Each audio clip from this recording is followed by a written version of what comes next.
Welcome to the Better Call Daddy Show. This is Big Daddy. Oh my God, that's hysterical. You're not going to believe this. Oh my God. 5 stars. 5.5 stars. Papa. My dad is my hero. Grandpa, are you ready? I love a good happy ending. Oh boy. Ay. It's a phony baloney. And a tit for tatter. Hey, a lot of these things, I don't know where you're getting them from. It sounds like they're coming from when I look in the mirrors. Damn the public. Damn the public. Introducing Angela Alexander. Our next guest, Angela Alexander, was locked in her basement for 2.5 to 3 years. Not only was she a prisoner to her stepmother, but was able to break out of her mental prison, tell her story, and now help others. Angela, welcome. Hello, my friend. How are you? I'm good. How are you? Wow. So it's been a little bit since we connected on Clubhouse. It has. I've got my big Princess Leia headphones going on here. They look lovely. I am ready to go to dive deep with you. Yeah, take me back to being locked in the basement. Yeah, it was weird because I think people have a better idea of what isolation feels like now, you know? Like we can actually see, okay, that's what it felt like. But at that time, isolation wasn't well known by a lot of people. Like you're used to being able to have that autonomy, that freedom to leave a space. And for essentially 3.5 years, I lacked that autonomy. I was locked in the basement. There were no toilets. There was no running water. It was just buckets. I wasn't talked to. I wasn't touched. I wasn't told I was loved. I'm a really extroverted person. And so like my main thing is I like to bounce off of other people. I love to be loved. I love to, my love language are physical touch and words of affirmation. And I got none of that for years. And during times where it's important to feel those things. Right. Weren't you an early teen? Yeah. So things started getting weird when I was 12. And then the basement time started when I was 13. How did that happen? I was living with my dad and my stepmom. My stepmother had lived in a residential facility with adults who had autism previous to this. So it was a large home. It was like a mansion essentially. And they kept all the adults with autism upstairs and they were not allowed to come downstairs. So when my stepmom maybe she felt like I wasn't of the quality that she wanted to be around or something like that, she categorized me as being a person with essentially treating me like I was a person who had extreme behavior disorder or some other kind of things like that, except in a less humane way. And so she just kept me locked in the basement instead. She was like, okay, when they were first talking about building a house, it was this idea of, okay, there's going to be a separate entrance for Angela. We will keep her separate. And I kind of knew that that was what was going to happen. But what it turned into was, we've got this unfinished basement. We're going to put a plastic sheet up on one wall and we're going to put some old curtains on another wall. And we're just going to keep her in this area. She's not allowed to leave this space. She's not even allowed to roam the basement. Like she has to stay in her little corner. And so to her, in her mind, this made sense because I had been diagnosed with ADHD when I was 7. And so she said, oh, she has learning disabilities. We need to keep her away from sound and keep her away from distractions. She needs to only focus on schoolwork. So that's it. And oh my God. Did you go to school? I did. So my dad and my stepmom are both primary school teachers or elementary school teachers, I guess we would say in the US. So it was important for me to go to school so that it kept up this image of a normal family life. But I mean, here's the thing. I would crawl out of this window in the morning, walk to school, act as normal as I possibly could, walk back home, crawl into the basement, and that was it. That was my life. And then during summertime in the US, you have 2.5 months essentially where I didn't have school. So I didn't really see anyone. And summertime was hard. Summertime was really hard. Like I do feel like there were a few times where I could have had like some psychological breaks. There was one time where I kept hearing sirens happening. And so I just assumed that the next time I was going to come above ground that like the whole world was going to be like flattened and destroyed. And I came back out and everything was just normal. And it was like, holy crap, I just heard all of that. Like, that's so disturbing as like a 14-year-old. Did you get invited to other people's houses, like for play dates and stuff? And how did that work? I kind of let my friends know that I'm always grounded. Those were the words that we used to make that sound normal. Is I'm grounded. I'm not allowed to do anything. Oh, what did you do? Oh, I let somebody borrow my shoes once at a campground. Like the rationale was always like a bit crazy. So I would just tell my friends that I was grounded. So I would say, no, I can't do this or that. And that's why people at high school told their parents that something didn't seem quite right, and how I got kind of eventually extracted from that situation. There was one time a girl called my house and she said, "Hey, I have a question on this paper. Can I talk to Angela?" And like my stepmother, basically, she wouldn't let her talk to me, but she kind of like said, "No, Angela's not here right now," hung up. And then I got in the most trouble. Like, how does this girl know your number? How does she think that she can call you? Like, just interrogated. That was the time where I got held up against a wall by my throat and told that I was worth less than dirt and that I shouldn't ever make someone think that I'm to be talked to, essentially. And yeah. What's crazy is that she was an educator.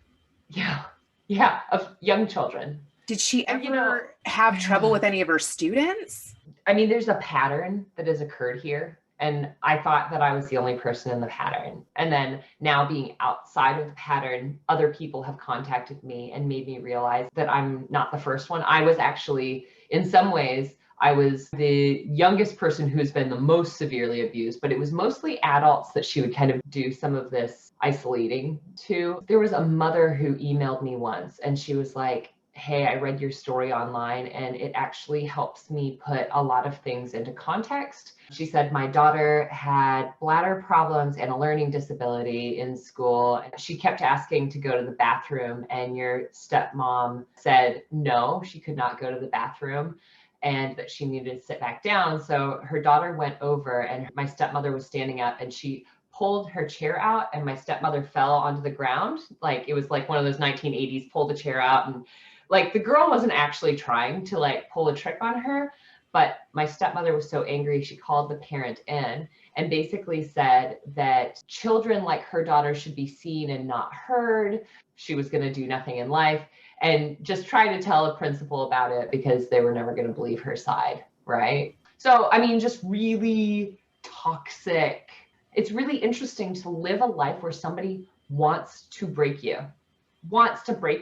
And for that person to be a teacher, that just doesn't even make sense to me. Did it come from her upbringing? Yeah. So her mom and dad, her dad is 95, still alive. Her mom passed away like maybe 15 years ago. Her mother was one of the few people who kind of realized what was going on with me. She was just sweet as honey, such a sweet human, but I understand that when she was younger, she was much harder on her children, like time and age had like softened her a bit. And there was one time she came down into the basement and she just held me and she was like, "This is so hard, isn't it?" And it was kind of that first moment where I was like, wait, maybe this isn't because I'm a bad kid. And then she just like held me, cried, and then she left and locked the door behind her. That was it. Wow, that sucks that you felt like you were a bad kid. It's easy to think that, isn't it? Like, man, if I could just be good enough, if I could just do what they want me to do, like I'm a true believer in I will be who you expect me to be. If you expect me to be crappy, then I'm probably not going to live up to any expectations. There's so much to that, though. I feel like all kids are like that, right? Like if you see good in them, then they're going to perform better. It's been clinically proven. And now the work that I do, like my very first thing is to help a child believe in themselves again and to help the parent love their kid again. How do you do that? So I work with listening difficulties, and I am a doctor of audiology, and I specialize in auditory processing disorder where people can hear, but they have troubles understanding what they hear. And a problem with this is that it looks like a child is intentionally not paying attention, intentionally not trying to follow instructions, but it actually is just difficult for the kid. So for me, I want the parent to see things the way that I see them because I have clarity with it. So I need to have them get that clarity and to realize that the child's not trying to do this, that it's not the child's fault. It's not the parent's fault. This is just something that's happening neurologically, but we can treat it. So just kind of getting everybody on the same page, creating a plan together. And it is fun to watch the child go from like kind of hunched over to feeling comfortable and confident, and to watch the parent go from like smacking their kid to not literally smacking their kid, tapping their child and trying to control behaviors, to actually being on a team with them. When somebody like typically brings their child to you, are they just fed up? The number one reason for referral is actually reading difficulties. So that's the main reason somebody comes in. But there's usually a thread of a parent just not knowing what to do next. You know, like I've tried being harder on my kid, and I've tried being softer on my kid. I've tried, you know, like sticker charts and, you know, all of these things. They've tried everything. Like I've even had kids who are like 5 or 6 years old who have like life coaches because their parents think they're lazy, you know, and it's not that they're lazy. It's their brain does not understand what is coming in through their ears, and they cannot put together what's going on in their world when they can't understand what's happening. It's so interesting. I saw like an interview that you were doing where there was a woman who got distracted even by background noises and things. So it was hard for her at work. Right? So we see this in adults, and that woman in particular, I'm thinking you're talking about my case study, and we call her Jackie, and she's wonderful. What a cool human. So when I first met her, she was like, okay, I work in HR. I need to hear. I can't hear in background noise. I have to watch TV with subtitles because I can't follow what's happening. I love jokes, and I love to laugh, but I can never figure out what's funny in movies. So yeah, when she first came in, she's just like, you can tell she's like, when I'm asking her questions, she's having to turn her head and figure out what I'm saying. And she's like, it's taking a lot of effort. And then we did like 3 months of therapy, 1 hour a week, and just really basic stuff. It's like not rocket surgery, what we do. All of a sudden, her scores go back within normal limits, and she has a completely changed quality of life. That is incredible. Are there things that we can do? I mean, God, we're all in isolation now, and I feel like there is going to be seriously like PTSD and reintegrating into society. Yeah.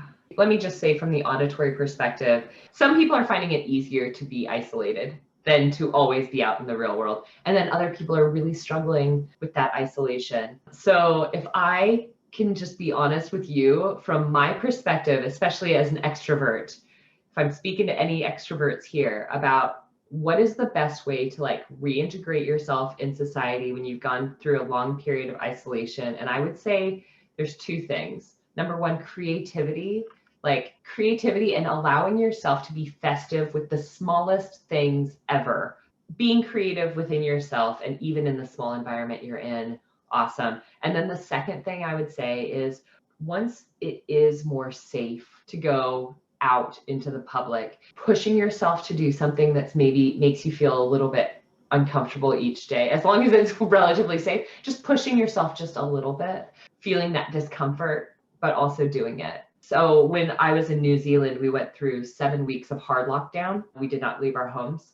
And then we had no cases in New Zealand. So we went from hard lockdown, no one seeing anyone, to reintegrating. And maybe it was 4 or 5 days of, ooh, this feels so strange to be around people again, to, okay, actually, this is fine. This hedonic adaptation, no matter how good or bad things get, it will come back to normal. But we don't know what the long-term effects are going to be. You also said that something led to you being taken out of your home.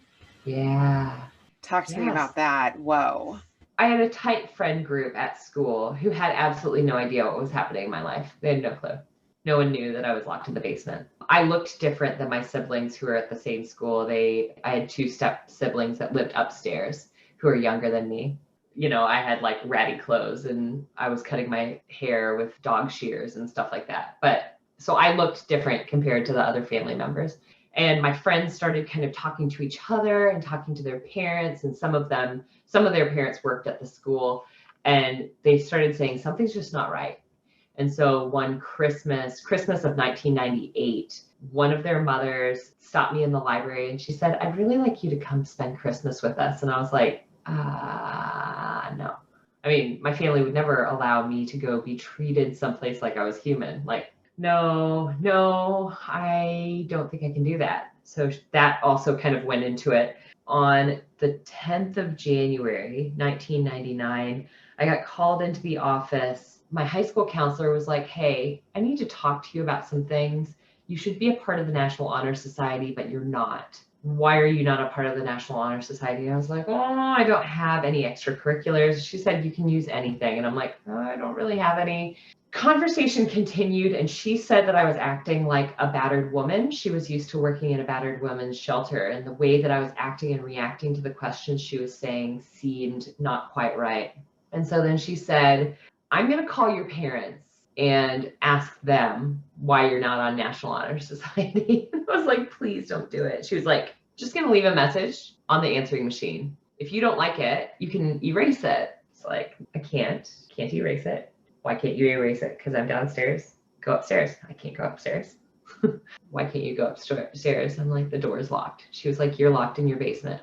At that moment, I felt completely exposed. I'd never said that out loud. And I was so scared because I'd been hiding it from everyone for so long. And she was like, okay, you're locked in your basement. Are you ready to leave your basement?" I said, "No."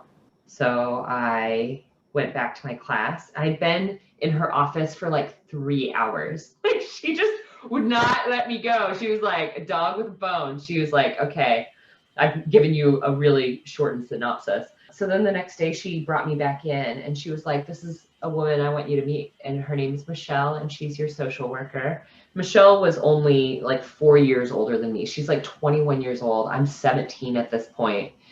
And she was like, "We need to ask you again. Are you ready to leave your basement?" And I said, Oh my God, I've got chills all over my body right now. I'm like on the edge of my seat and so nervous for you. That must have been completely terrifying. it was totally terrifying. I mean, I was freaked out, and I Like looked at them. scarier than the basement. It was so scary. And so I told them no, because I mean, what if nobody believes me? What if I get stuck in there? And if I get in trouble again, like, it just got more and more severe every time. Like, what else could they take away from me? I went to my locker and my friends happened to be standing there. And I was like, "Can you go back into the office with me?" So Jen, Jess, Jenny, Rob, I pulled them back into the office with me and I said, "Okay, I think I'm ready to go. My friends are here. I think I can do it." And Michelle hadn't left yet. And they're like, "Okay." So we sat down, we hatched a plan. They're like, "You're going to be taken care of." Like, someone's family had a car phone, because this is before cell phones, right? So I had to take this car phone with me. I had to take a camera to take pictures of what the downstairs looked like. And I had to we had hatched this plan of, I was going to take this bag and go put it in someone's trunk. And yeah, it was intense. And then the police came and then I got escorted out, and my dad and my stepmom got contacted by my high school principal. My high school principal said to my dad, she was like, "We need to talk about your daughter." My dad immediately said, "I need to bring my wife." And she was like, "Yes, I would recommend that." And basically, in that room, they had to voluntarily give me up. And they said if they didn't voluntarily give me up, it was immediately going to become a criminal investigation. And then they decided, because I was 17 years old, that I should be the one to decide whether or not charges were pressed against my family. At that time, I was a daddy's little girl, and it mattered more to me to have a relationship with him in the long term than to have them go through the political system. And so I decided not to press charges. One thing you did say, though, on Clubhouse is that there was a moment for you where you're like, okay, but my daddy let this happen. Yeah. Yeah, I mean, he did. It's weird because, I mean, I wonder if he's somehow, if he was like being domestically abused a bit as well. Like, I don't know if I can totally trust my ears for reasons I tell you before, but I thought I heard him get hit, you know, at least once. I don't know. Like, he passed away in November of last year. Oh my God, I'm so sorry. That's so Yeah. hard. It's over, you know, like. Damn. Yeah, I'm recovered from my trauma. I'm recovered from the rejection of my father, even after this terrible abuse. How did you do that? That's amazing. I will honestly say I am not over the fact that he missed out on an opportunity to know who I am as a human.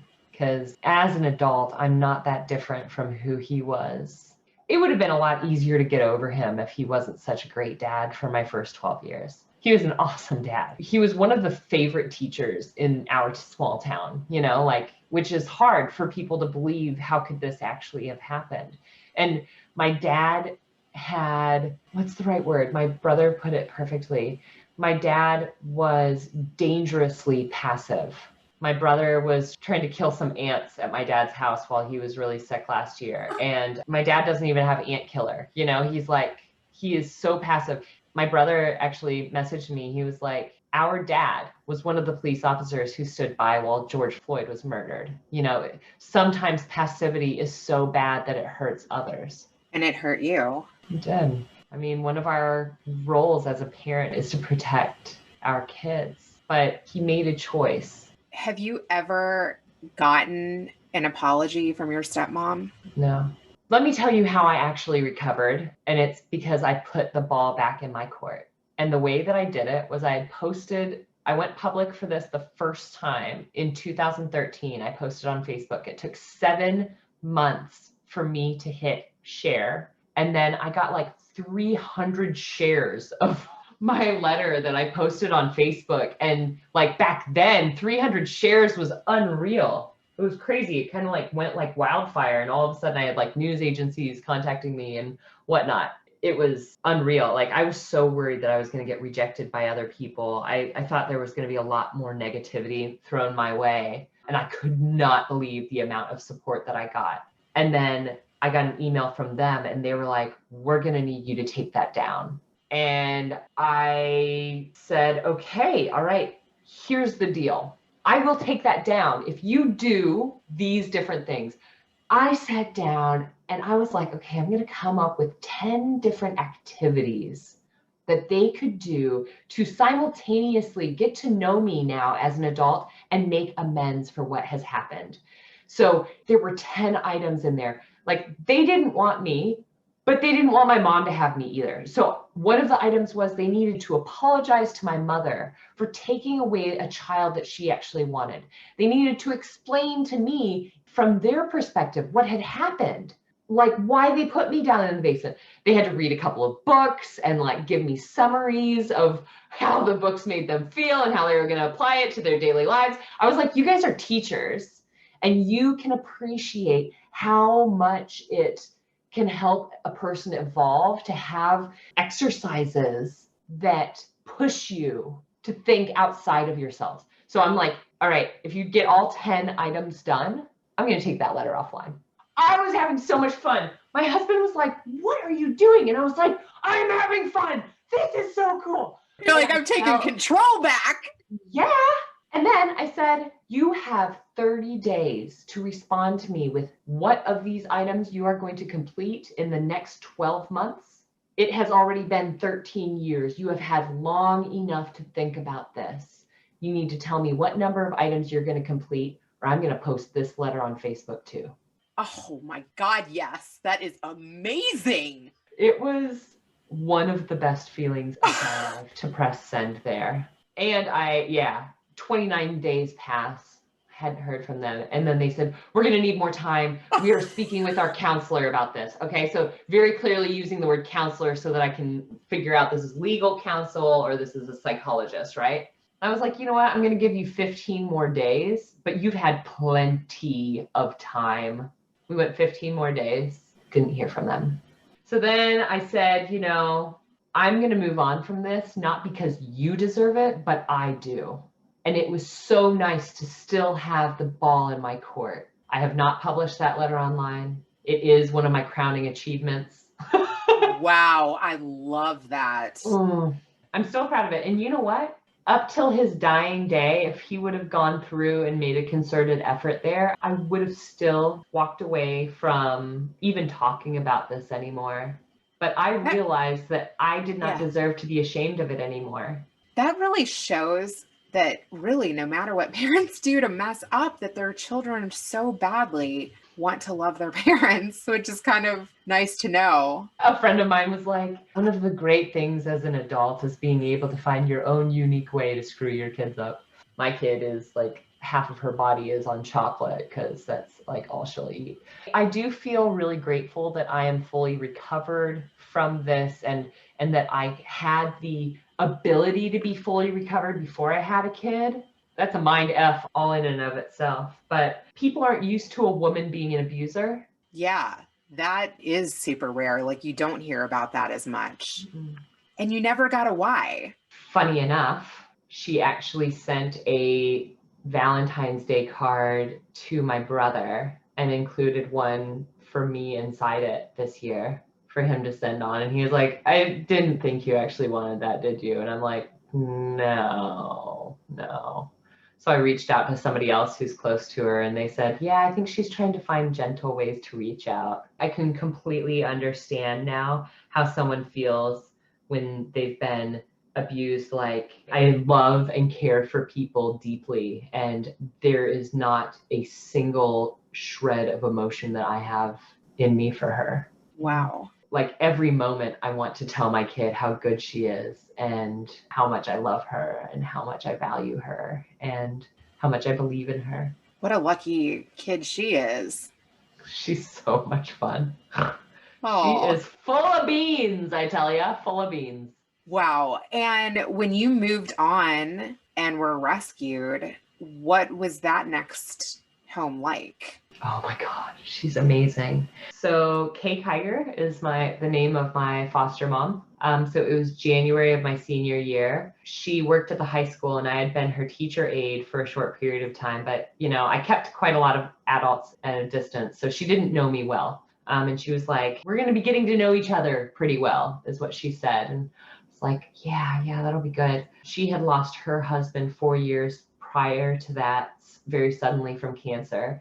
So we had both kind of been going through hell for 4 years, kind of in a parallel way. And then all of a sudden, I was the only kid that she had in her house at that time. She was a little bit older and she has 2 daughters.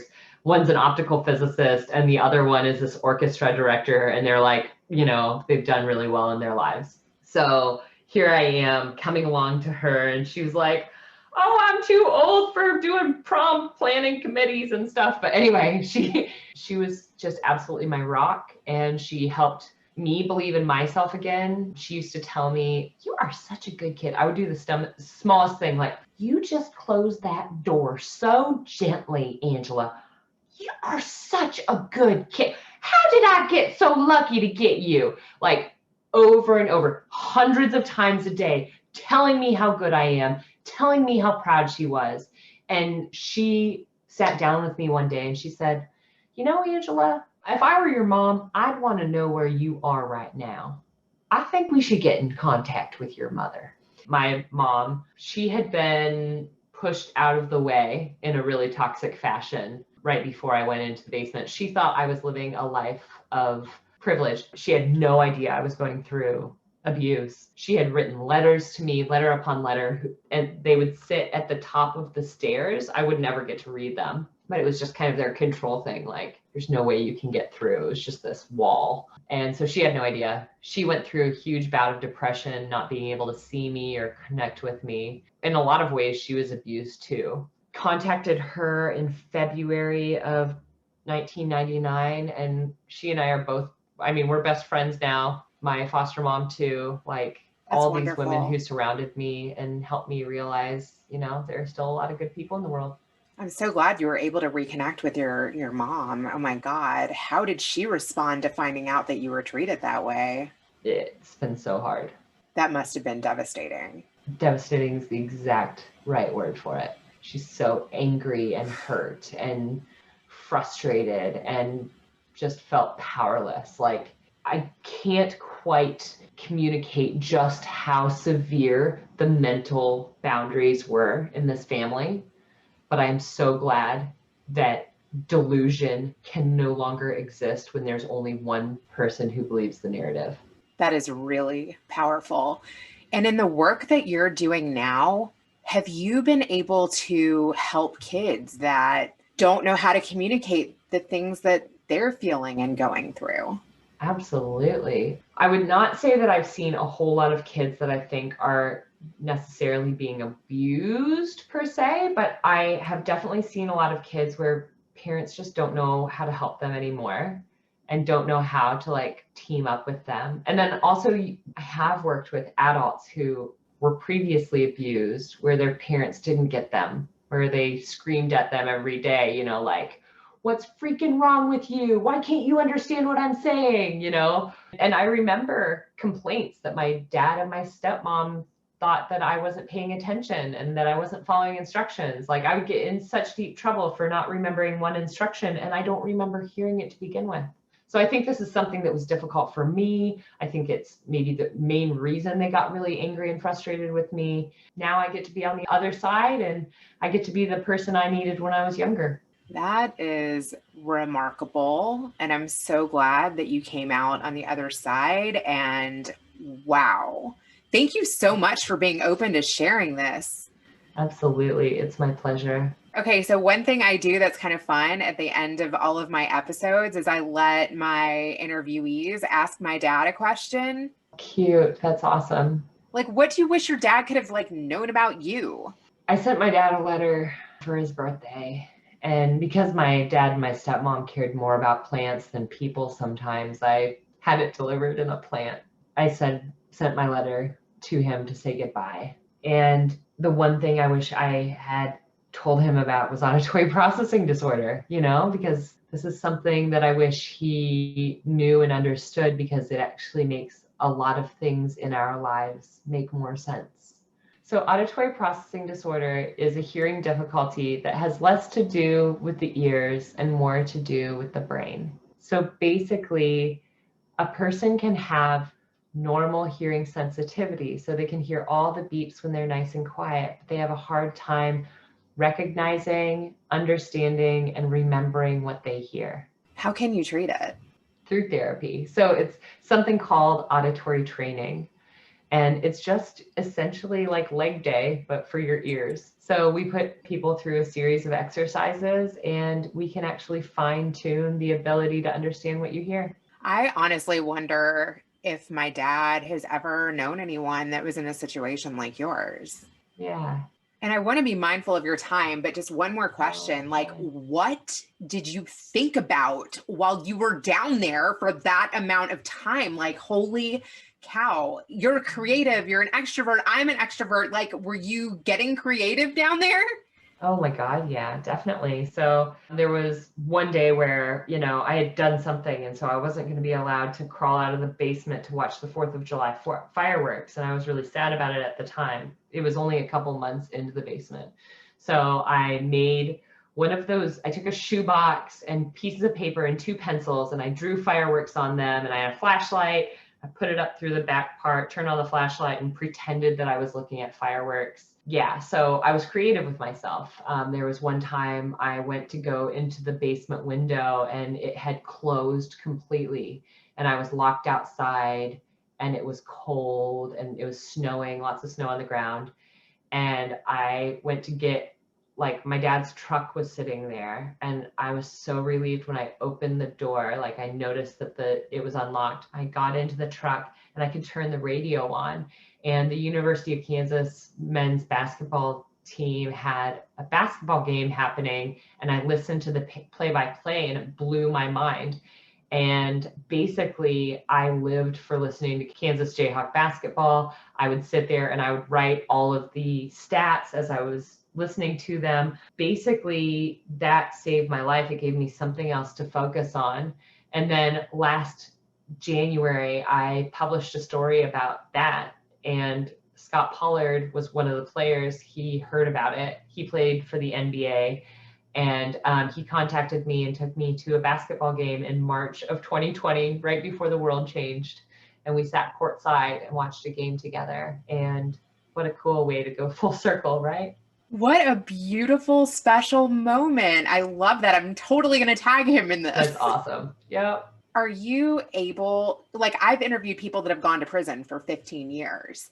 And one thing that that person said to me was, he appreciated waking up in a clean bed. Like, he appreciated the sounds of the birds. He appreciated taking out the trash for his new wife. Like, any, like very little things that he didn't have for so long, he is so grateful for, and still like really notices the little things. Do you feel like you still notice little things like that? Yeah, it's so funny. Like, lots of people might keep something like that close to them so they can feel how bad it is. But like, if I take my day-to-day situation and I think of like, what's happening here, and then I pull that close to me and I feel how different every cell of my body is compared to then. Like, yeah, like being able to flush a toilet, be able to walk downstairs and open a refrigerator, being able to go out and do things, being able to meet new people, being able to talk to people and not feel terrible about myself. Anyone who has lived under domestic abuse or violence will know that it is so weird to free yourself from those chains and not have to live under someone else's opinion of you. Unbelievable. Wow. Well, thank you so much for giving us a glimpse into that. I mean, I really hope that this helps someone. Yeah, I hope so too. And please keep in touch. Let people know how they can connect with you. If you want to check out more things about auditory processing disorder, go to my website, apdsupport.com. That's A as in Apple, P as in Paul, D as in Delta, support.com. And you can learn more there. I'd say success for me from this podcast would be one person realizing they had an auditory processing difficulty and getting referred out and getting help. I love that. Thank you. And hopefully I'll see you on Clubhouse sometime soon. Yes, you will. I'm sure you will. Aw. Thanks for listening to the Better Call Daddy Show. Now you can subscribe on Apple Podcasts, Google Play, Spotify, iHeartRadio, and TuneIn. If you've enjoyed this episode of the Better Call Daddy Show, please feel free to review it at ratethispodcast.com/BetterCallDaddy. Add Better Call Daddy Podcast on IG at Rena Friedman Watts on LinkedIn.com.